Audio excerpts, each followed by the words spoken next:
माघ पूर्णिमा की पौराणिक कथा के अनुसार एक नगर में धनेश्वर नाम के एक ब्राह्मण रहा करते थे। उनकी पत्नी का नाम रूपवती था, जो बहुत ही पतिव्रता और सर्वगुण संपन्न थी, लेकिन उन्हें कोई संतान नहीं थी। इसलिए वो दोनों बहुत चिंतित रहते थे।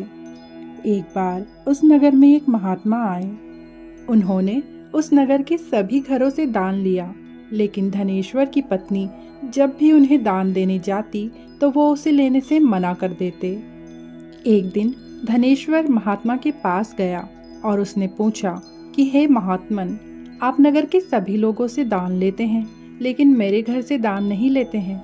हमसे अगर कोई भूल हुई हो तो हम ब्राह्मण दंपत्ति आपसे क्षमा याचना करते हैं। इस पर महात्मा ने कहा, नहीं विप्र, तुम तो हमेशा आदर सत्कार करने वाले ब्राह्मण हो, तुमसे भूल तो कभी भी नहीं हो सकती। महात्मा की बात सुनकर धनेश्वर हाथ जोड़कर बोला, हे मुनिवर, फिर आखिर क्या कारण है? कृपया हमें उससे अवगत कराएं। इस पर महात्मा बोले, हे विप्र, तुम्हारे कोई संतान नहीं है।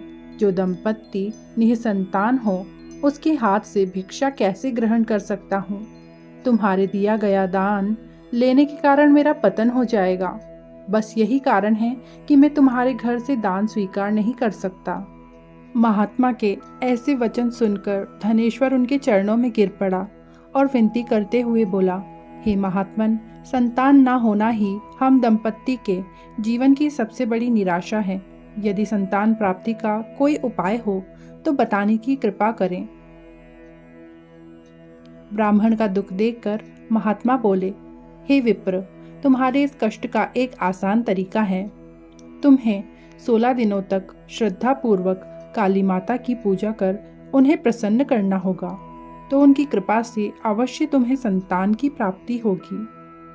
इतना सुनकर धनेश्वर बहुत खुश हुआ। उसने महात्मा का आभार प्रकट किया और घर आकर अपनी पत्नी को सारी बात बताई।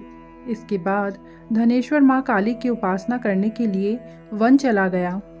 ब्राह्मण ने पूरे 16 दिन तक काली माता की पूजा की और उपवास रखा। उसकी भक्ति देखकर और विनती सुनकर काली माता ब्राह्मण के सपने में आई और बोली, हे धनेश्वर, तू निराश मत हो। मैं तुझे संतान के रूप में संतान की प्राप्ति का वरदान देती हूँ, लेकिन 16 वर्ष की आयु तक ही तेरा पुत्र जीवित रहेगा, उसके आगे नहीं। काली माता ने कहा, यदि तुम पति पत्नी विधि पूर्वक 32 पूर्णिमा का व्रत करोगे तो तुम्हारी संतान दीर्घायु होगी। प्रातःकाल जब धनेश्वर उठा तो उसे आम का वृक्ष दिखा, जिस पर बहुत ही सुंदर फल लगे थे। वो काली माँ के कहे अनुसार फल तोड़ने के लिए वृक्ष पर चढ़ने लगा। उसने कई बार प्रयास किया, लेकिन फिर भी फल तोड़ने में असफल रहा। तभी उसने गणेश भगवान का ध्यान किया और गणपति की कृपा से इस बार वो वृक्ष पर चढ़ गया और उसने फल तोड़ लिया। धनेश्वर ने अपनी पत्नी को वो फल दिया, जिसे खाकर कुछ समय बाद वह गर्भवती हो गई। दंपत्ति काली माँ के निर्देश के अनुसार हर पूर्णिमा पर दीप जलाते रहे। कुछ दिन बाद भगवान शिव की कृपा हुई और ब्राह्मण के यहाँ पर एक सुंदर पुत्र का जन्म हुआ, जिसका नाम उन्होंने करने के देवीदास लिए रखा। उसको जब सुबह पुत्र जल्दी 16 ही वर्ष का अपने हुआ घर से तो माता पिता को अपने चिंता बच्चे को होने लगी कि इसी वर्ष इसकी मृत्यु न हो जाए। इस पर उन्होंने देवीदास के मामा को बुलाया और कहा कि तुम देवीदास को विद्या अध्ययन के लिए काशी ले जाओ और 1 वर्ष बाद वापस ले आना। दंपत्ति पूरी आस्था के साथ पूर्णमासी का व्रत पूर्ण कर पुत्र के दीर्घायु होने की कामना करते रहे। काशी प्रस्थान के दौरान मामा भांजे एक गांव से गुजर रहे थे। वहां एक कन्या का विवाह हो रहा था। विवाह होने से कन्या के ससुर को बड़ी ही चिंता थी, क्योंकि उसका पुत्र अंधा था। तभी वर के पिता ने देवीदास को देखा और मामा से कहा, तुम अपना भांजा कुछ समय के लिए हमारे पास दे दो। विवाह संपन्न हो जाए उसके बाद ले जाना। ये सुनकर मामा ने कहा, यदि मेरा भांजा ये विवाह करेगा तो कन्यादान में मिले धन आदि पर हमारा अधिकार होगा। वर के पिता ने मामा की बात स्वीकार कर ली और देवीदास के साथ कन्या का विवाह संपन्न करा दिया। इसके बाद देवीदास पत्नी के साथ भोजन करने बैठा, लेकिन उसने उस थाल को हाथ नहीं लगाया। ये देखकर पत्नी बोली, स्वामी, आप भोजन क्यों नहीं कर रहे? आपके चेहरे पर ये उदासी कैसी? तब देवीदास ने सारी बात बताई। यह सुनकर कन्या बोली, स्वामी, मैंने अग्नि को साक्षी मानकर आपके साथ 7 फेरे लिए हैं। अब मैं आपके अलावा किसी और को अपना पति स्वीकार नहीं करूंगी। पत्नी की यह बात सुनकर देवीदास ने कहा, ऐसा मत कहो, मैं अल्पायु हूँ। कुछ ही दिन में 16 वर्ष की आयु होते ही मेरी मृत्यु हो जाएगी। इस पर उसकी पत्नी ने कहा कि स्वामी, जो भी हो, मेरे भाग्य में लिखा होगा तो उसे स्वीकार है। देवीदास ने उसे समझाने की बहुत कोशिश करी, लेकिन अब वो नहीं मानी।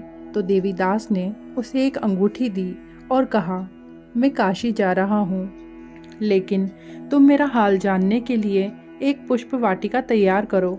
उसमें भांति भांति के पुष्प लगाओ और उन्हें जल से सींचती रहो। यदि वाटिका हरी भरी रहे, पुष्प खिले रहे, तो समझना कि मैं जीवित हूँ। जब ये वाटिका सूख जाए तो मान लेना कि मेरी मृत्यु हो चुकी है। इतना कहकर देवीदास काशी चला गया। प्रातःकाल जब कन्या ने दूसरे वर को देखा तो उसने कहा, ये मेरा पति नहीं, मेरा पति पढ़ने के लिए काशी गया है। ये सुनकर वर बोला, मुझे कुछ पता नहीं, और पिता पुत्र लज्जित होकर चले गए।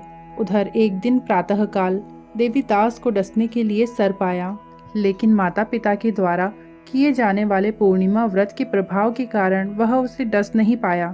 तत्पश्चात काल स्वयं वहां आए और उसके शरीर से प्राण निकलने लगे। देवीदास मूर्छित होकर गिर गया। तभी वहां माता पार्वती और शिवजी आए। देवीदास को मूर्छित देखकर देवी पार्वती बोली, हे स्वामी, देवीदास की माता ने 32 पूर्णिमा का व्रत रखा है। उसके फलस्वरूप कृपया आप इसे जीवन दान दें। माता पार्वती की यह बात सुनकर भगवान शिव ने देवीदास को पुनः जीवित कर दिया। इधर देवीदास की पत्नी ने जो पुष्प वाटिका सजाई थी वह सूख गई। वो जान गई कि उसके पति की मृत्यु हो गई और रोने लगी। तभी एकाएक उसने देखा कि वाटिका पुनः हरी भरी हो गई। ये देखकर वह बहुत प्रसन्न हुई। उसे पता चल गया कि देवीदास को प्राणदान मिल चुका है। जैसे ही देवीदास 16 वर्ष का हुआ, मामा भांजा काशी से वापस चल पड़े। रास्ते में जब वो कन्या के घर आए तो उसने देवीदास को पहचाना और अत्यंत प्रसन्न हुई। धनेश्वर और उसकी पत्नी भी पुत्र को जीवित पाकर हर्ष से भर गए। तो ऐसी होती है माता पूर्णिमा की कृपा। पौराणिक मान्यता है कि जो स्त्रियां श्रद्धापूर्वक पूर्णिमा का व्रत रखती हैं और कथा सुनती हैं, उन्हें संतान का सुख मिलता ही है, संकट से मुक्ति मिलती है और समस्त मनोकामनाएं पूर्ण होकर ऐसे लोग अंत समय के बाद भगवान के धाम में गमन करते हैं। अगर आपको ये कथा अच्छी लगी हो तो चैनल को सब्सक्राइब कर कमेंट में जय श्री हरि, जय पूर्णिमा माता अवश्य लिखें। जय श्री हरि, पूर्णिमा माता की जय हो। ओम नमः शिवाय।